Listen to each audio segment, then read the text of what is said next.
Learn the most advanced recruiting techniques. Land the most desirable talent. Launch your company towards massive success. This is the Higher Power Radio Show with Rick Girard. Engagement. Well, not the type of engagement you're thinking of. We're not talking about getting married here. I don't know about you, Steve, but my wife won't let me get married again.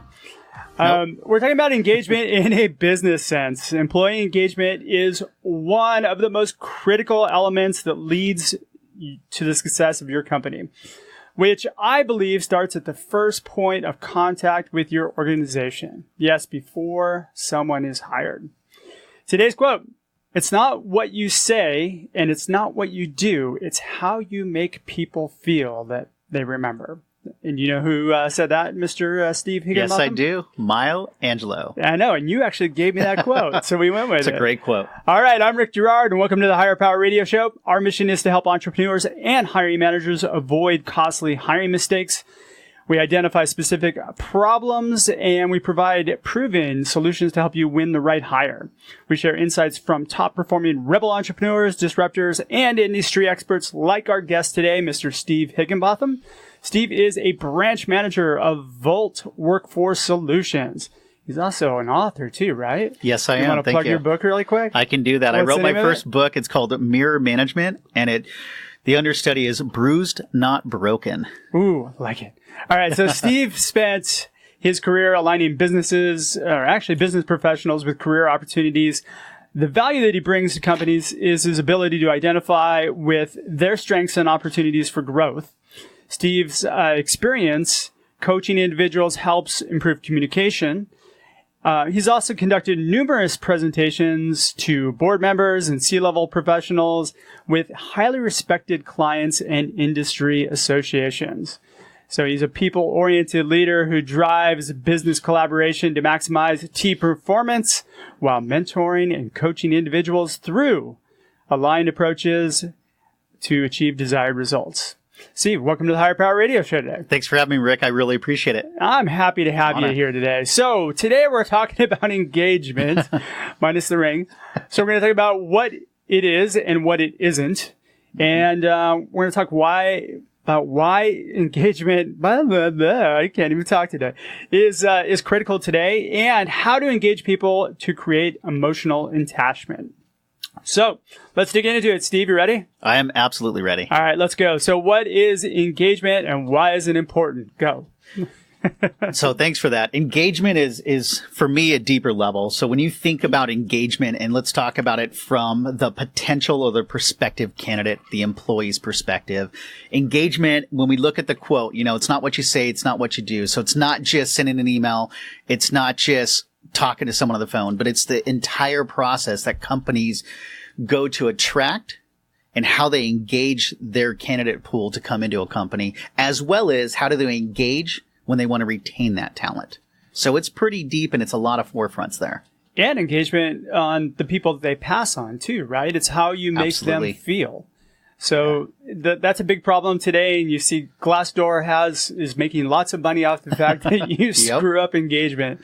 Well, and think of it this way. When you think of engagement, say you turn away a candidate, because a lot of folks, they look at a job description, whether it's a hiring manager, it's sourcers, recruiters, and they look at the person's resume and they try to make a match. Well, what really is a match? But what they don't understand is a resume talks about what they've done, doesn't talk about what that candidate's willing to do. So they may not be the perfect match, but also they know people, they have referrals. And if you're not engaging them appropriately, they're going to have that bad image of your company, and they're not going to refer someone to you that might be that right fit. Yep. So very true. All right. So I'm going to look for something to argue with you on, because I think we have similar philosophy on this. But all right. So let's talk about management, because I think that's where a lot of the issues come from, right? I would agree. So we tend to look at resumes. We screen them. We look for most of us have hot buttons, things we like, things we don't like, that get us to make a decision on whether or not we even want to contact somebody. I believe it's important to contact almost everybody, unless who's got relevant skills or skills that you think might be transferable. So look for reasons to screen people in rather than screen people out. Cup is half full, correct? I love it. All right. So where is the problem in engagement from a hiring manager perspective? I think, in a sense, some hiring managers get involved too late in the process. There's an issue there. What do you mean? So if a lot of companies, I hate the post and coast method. You go out there, you wait for candidates, especially in the tight talent market today. You can't wait for talents to come for you. You have to go out and seek that talent. You have to attract them. And a lot of companies don't have videos that talk about why people work for their company. So when you're thinking of, do I want to work for this company? There's no engagement from, well, what are the different departments and what do they like about this company? What sets them apart? What's different? So managers aren't seen. Everybody's on LinkedIn. You can see a picture, but you don't feel the culture. And I think managers also have to drive that. So that's one area. So you're saying the video aspect, that's employer branding, right? Correct. But it's still engagement. It kind of is, but I mean, is it really giving you an idea of what the culture is, or is it just showing you the activities that people do? It's showing you activities. Yeah. The other part of engagement. We have free lunch. Yeah, exactly, right? Look at what I've got. Look at how the person starts. Alley. Exactly, Yeah. right? Or another thing is when folks start, they have this nice mug, they have this t-shirt, they have their computer. Great first day. But what happens day 2? What happens day 5? Our managers engage with that employee then. But let's move back to, let's attract the candidate first, right? That's what you're trying to get to.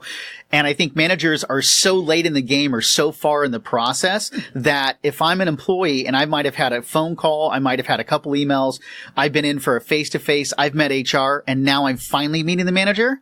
That engagement piece right there is, well, I want to know who I'm working for first. I want to know what their philosophies are. I want to know what their challenges have been.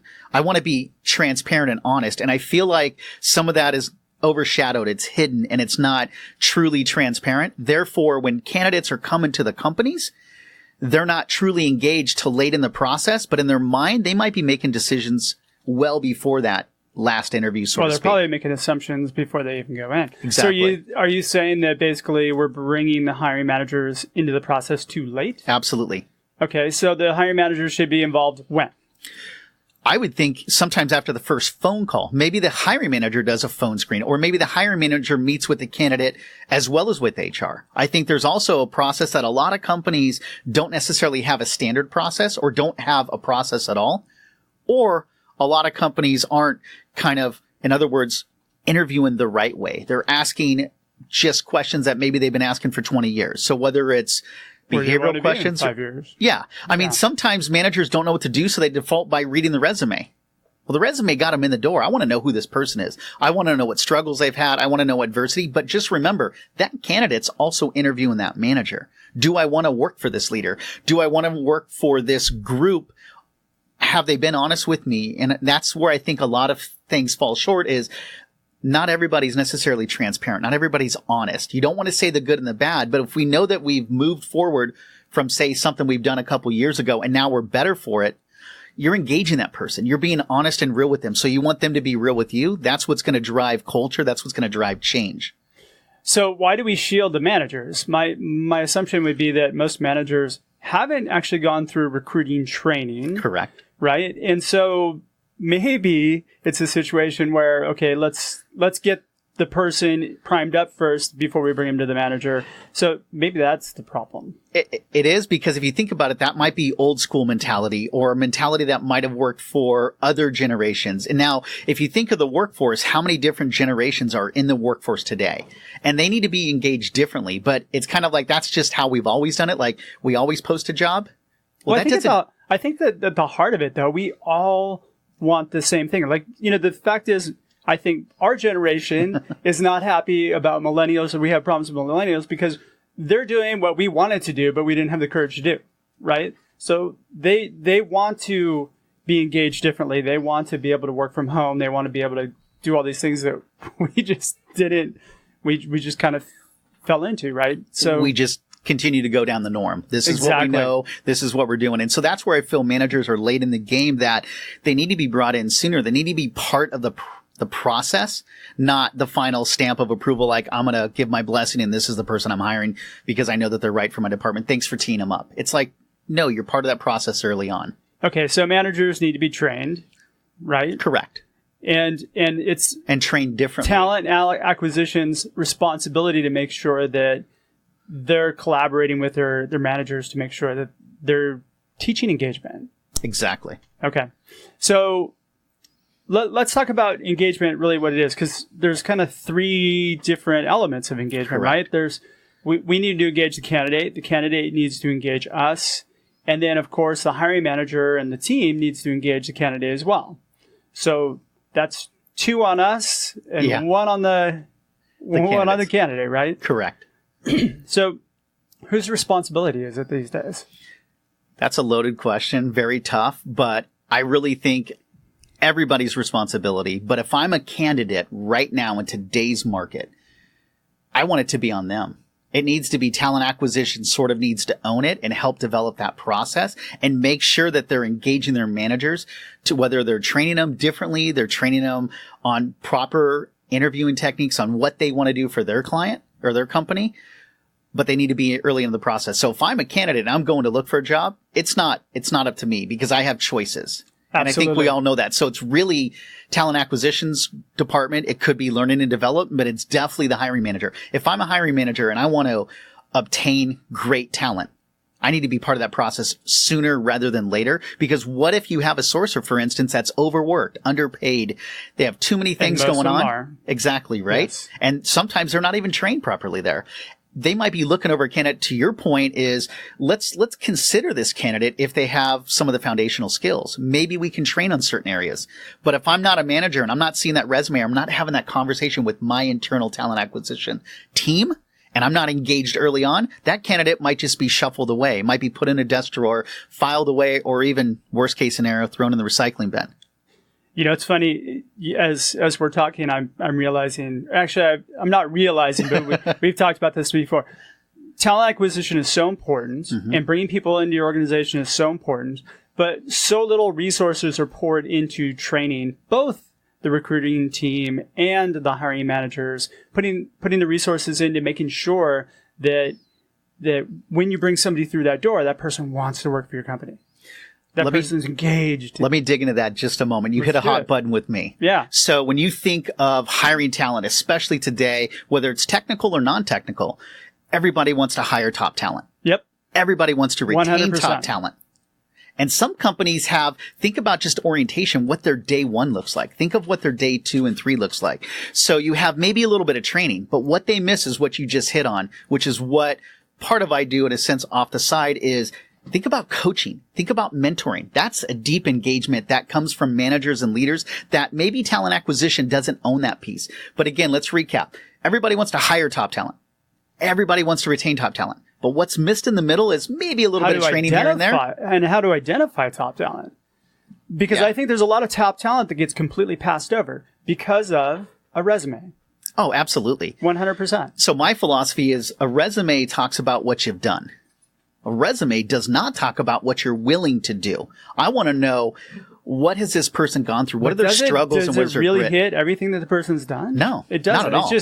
It's optimized. Most resumes now are optimized to make it past your screening filter in your ATS system. Correct. So I have to have all the right buzzwords the right amount of times in order for me to actually get an interview with your company. Absolutely. Silly. It opens the door. Yeah. 100%. In a sense.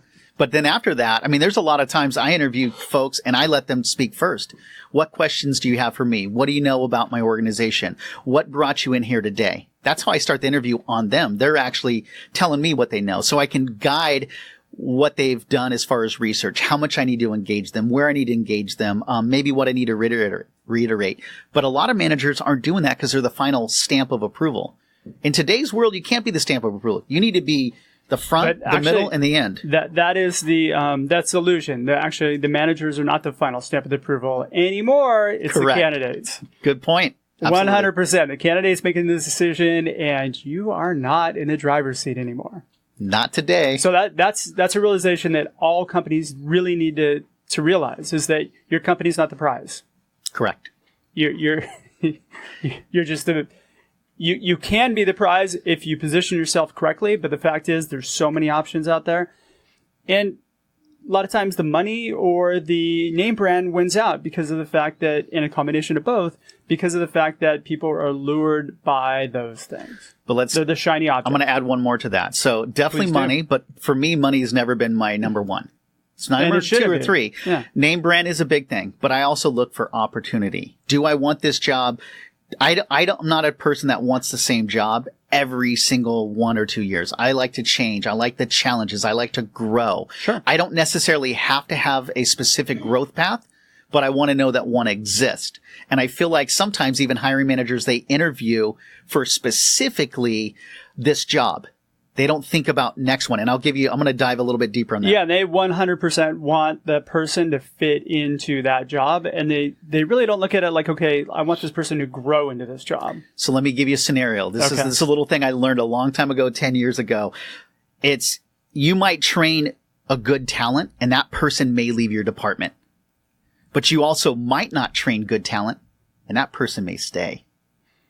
Yeah, 100%. And here's the thing. If you train somebody up and you get them really good and they do leave, you have the opportunity, if you did things right, to bring them back. Some of the strongest hires, I had a show a few weeks ago on boomerang hires. And Google actually says that some of their strongest hires are rehires. Mm-hmm. Boom. Why would you not take advantage of that? So here's another thing, too, is when you're training that person up to leave, they may not be leaving the company. They may just be leaving your department. But if you have that knowledge, why would you not want to transfer it to someone else and help them? You don't want to dangle the carrot and say, oh, yeah, if you do this, you're going to get promoted and they're gone. You have a succession plan. You have a transition strategy. You not only have their knowledge, but now you're bringing in someone else that has other knowledge. What if that person's better than the person that was their predecessor? 100%.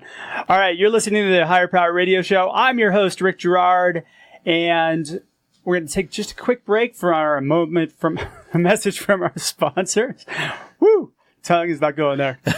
All right. Find out how healing a person's pain points attracts amazing talent to your company. Sign up for our free webinars at stridesearch.com. Our guest today is Steve Higginbotham. He's the branch manager of Volt Workforce, and we are talking about engagement. So we just talked a little bit about what it is and why it's important today. Now we're going to dig into how to engage people and create a emotional attachment to your organization. So I have some really specific ideas with this, but we've identified the problems. It's very common. So how do we teach somebody how to kind of create that human interaction?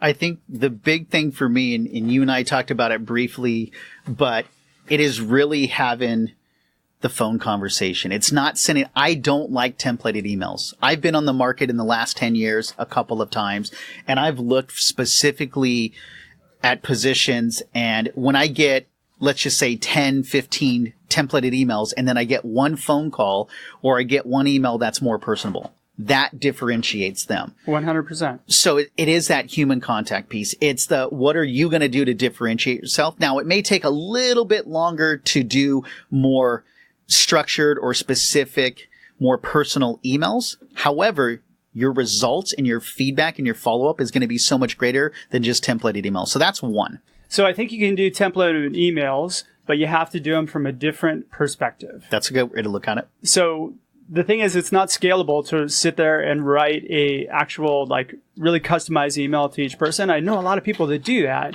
and they still don't get that high of a response rate. And I think it's more in the positioning than it is the actual message itself, or the fact that they took the time to identify something in it.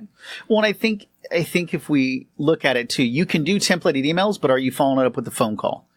And what is your follow-up? It's persistence, 100%. Exactly. What is your follow-up? Because if someone sends me an email and forgets about me, but yet someone sends me 2 or 3 templated emails, and maybe each email is different. There's, in other words, a marketing strategy that here's email 1, here's email 2, here's email 3, and it looks differently. I feel different. I feel like you really want me. Even if it's templated and it's targeted, it's the follow-up. So there's an addition to that. You will eventually respond. If you want the company, if you want to go for the position. No, even if you don't, I will. Okay, so I had a person I placed in November, 31 points of contact it took me to get this person on the line. It was like 36 days. Okay. Right? I had a few breather times. Finally, I started joking around on his voicemail, and I think I said something like, hey, I just want to let you know that your voicemail and me are going out to lunch tomorrow. You're invited to come if you like. I should have done that about 15 messages sooner, right? But the fact of the matter is he called me back and he thought it was funny. So trying different things or having a different delivery of that works. Well, it's a different approach. And you used humor because you knew you weren't getting in touch with them. But you also probably knew that it was a passive candidate. It's not someone just on the job board. Yep. So you were aggressive in your approach to go after them, but not overly aggressive where you offended him or anything such as that. Well, this is somebody that we specifically identified for. Exactly. Yeah. So we tend to do a targeted approach and then we branch out from there. Yeah.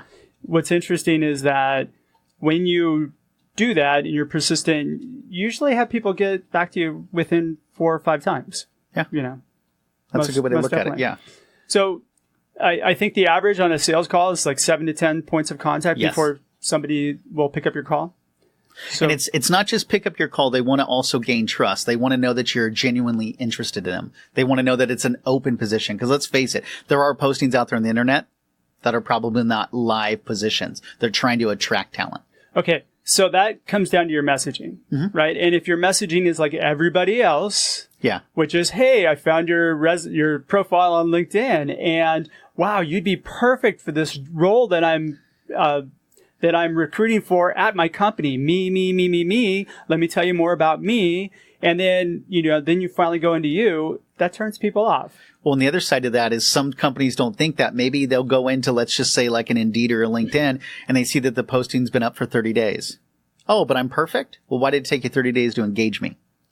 So some people, some of these active candidates are smart and sharp on that. Now, it doesn't mean that they're not going to respond, but it's going to cause them to maybe question, why has it been open so long? Why are you just now engaging me 30 days later or 60 days later? That's a good question. So, you have to address that in your messaging. Yeah. So, okay, so I don't want to delve too much into the messaging side, so we're going to, although maybe we should a little bit. What kind of messaging do you find works for you? For me, it literally is that personal approach. So let's say you do send a templated email and you're sending to 50 to 100 different people. And maybe you do get some responses back. And just because some of those folks are responding back doesn't make them the perfect fit or doesn't make them the right candidate.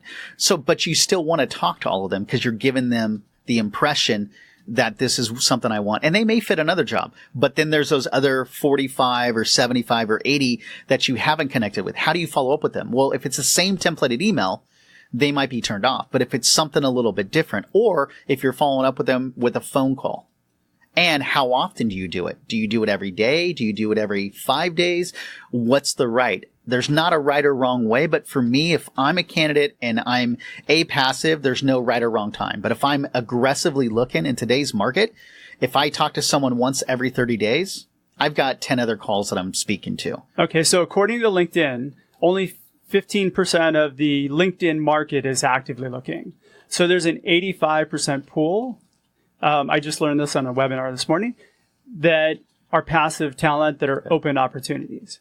So that means there's, of 100% pool, 85% are open or active, right? Yeah, absolutely. And then most of the people that are not active, that breaks down into a bunch of different subcategories. But the fact of the matter is you have a huge pool, and yet as you reach out to people, you're only getting 10 to 15% engagement on people that you reach out to. Why? Again, it has to do with, it's got to be the messaging. It's messaging and it's persistency. Yeah. All right. I call it professionally persistent. You don't want to be aggressive. You don't want to attack them, but you've got to be professionally persistent. All right. So let's give, if one of our entrepreneurs that's out there listening, let's give him a roadmap to go by. So how do you engage a candidate? If I'm a startup executive and I'm trying to get 2 or 3 people on my company, what do you do? So for me, if you're a startup executive, you're an entrepreneur, I'm going to send an email, but I'm going to call them. And part of the reason I like the phone calls is there's excitement in my voice. You can talk to them and be like, look at this great entrepreneurial position that I've got open right now. Look at our social media. We're out here on Instagram, we're YouTube, we're Snapchatting, whatever. This is something I know you want to be a part of. Please give me a call back. I'm open here from 7 to 7. This is going to be a great opportunity. Or you leave a templated email and, I'm interested in speaking to you. There's a different tonality when you're on the phone. Hey, I'm right there with you on phone calls because you and I came from the old school where you pick up the phone and you dial, and that's how we learned. There's a lot of candidates that don't get phone calls as much anymore. So engage them right. They'll get lots of text messages now, Yeah. Because everybody knows that has a really high rate of return, a high open rate. 98% of text messages get open. A response. Yep. Not necessarily will they get open. They have an open rate, which I think it's like 20% on email. Okay. But, you have to take advantage of the fact that not very many recruiters, not very many people are picking up the phone and actually calling people. True. So why not do that? It differentiates you. And again, I love the tonality. You can hear the excitement. Who better to sell your company than yourself? You can put a YouTube video out there and talk about, 10 different departments about what they're doing. But everybody's doing that. That's the thing. That's the thing. But if it's an entrepreneur company and you're not yet mass marketed and they don't know about you, they've got to believe in you. How do you get them to trust you quickly? How do you get them to want to engage you? And they may not be the right candidate, the perfect one, but how do you attract them? And to me, that voice and that energy, we've all been to a conference at some point. We've all heard great speakers and we've all heard poor speakers. And we know the difference between the two. And a lot of it has to do... I've been both. We're not going to go into that's a whole nother topic. But when you think about it, what draws you to a good speaker? A, they have the content, so the messaging is really good, or they have that energy. And if you're selling a brand new entrepreneurial company, you got to have both. And a lot of times it's the energy. The energy is... Exactly. Yeah, absolutely. Okay, so for me, when I reach out to somebody, I look at it this way. I want to open up somebody's pain point. I want to get somebody thinking about what problems they have in their current role first. And that's the one thing that differentiates me from everybody else. So I don't say I have a perfect opportunity for you. I try to open up that pain point. So you do it, in my opinion, the right way. You talk about them first, 100%. And then you talk about the job second. Versus a lot of recruiters, hey, this is a job I have, and you're already turning them off because maybe something on their resume or something on the job doesn't mesh. Here's the thing. They don't care about the words coming out of your mouth. They don't. If you call somebody, you have 7 to 10 seconds to engage them, right? Yep. And that's what we learn in Sales 101. Yeah. And if I start talking about me, you tune out. Huh? But if I start talking... Just kidding. Hey, I like that. We're here. Yep. But if I start talking about you and I get you talking about you, your favorite subject, then what happens? I'm open. I'm engaging you. Boom. Yeah. All right. It's asking the open-ended questions, like you said. It's taking it from a different approach. And I don't think, going back to what we said a little earlier, is sometimes these sourcers, recruiters, talent acquisition, and even managers aren't trained in that. They don't. And again, if you remember what I said about 15 minutes ago, I let the candidates come in and I don't talk about their resume. I say, what questions might you have? What do you know about Volt? What do you know about this? And sit back and let them talk. Because I want to fill their gaps first, and then I can sell my company second. So we're on the same page. You make there. it about them first. Boom. Absolutely. Okay, so key takeaways. What are 3 things that you want our audience to walk away with from this conversation? Go. If I had to break it down concisely, it's differentiate yourself from a standard hiring process. It's create a structured interview process, and it's train your employees and always be talent-minded. So what does that mean, talent-minded? So think of a manager. A lot of managers don't think it's their responsibility to go out and flip business cards or shake hands. Think about going to restaurants. You have great service, right? You want to talk with them and engage them, but, this person doesn't fit my department, but you have a customer service department somewhere. You have a sales department. Be talent-minded on hire good people for your organization, regardless if they report to you or not. Be mindful and be aware. Boom. And with that, we're going to wrap up. Sounds good. So we're just about out of time for today's show today. Steve, thanks so much for your time and investment today. And I appreciate it. Welcome to the Higher Power Radio community. Now, what is the best way in which our listeners can get a hold of you, get a hold of your book, and find out more about you? Perfect. So 3 things. One is LinkedIn. It's stevehiggy.com, Higgy. You can find me out there. The only one with the long last name, Higginbotham. The other one is pretty simple email. It's coffeecoach@outlook.com. And then on Amazon, I do sell the Kindle version, and I do have hard copies of the book Mirror Management, and it's Bruised, Not Broken.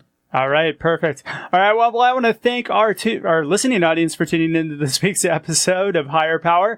Quick thanks to our team, our engineer, Paul Roberts, our producers, Andrea Ballin, Shanti Ryle, and my creative director, Ayla Gerard. That's my daughter.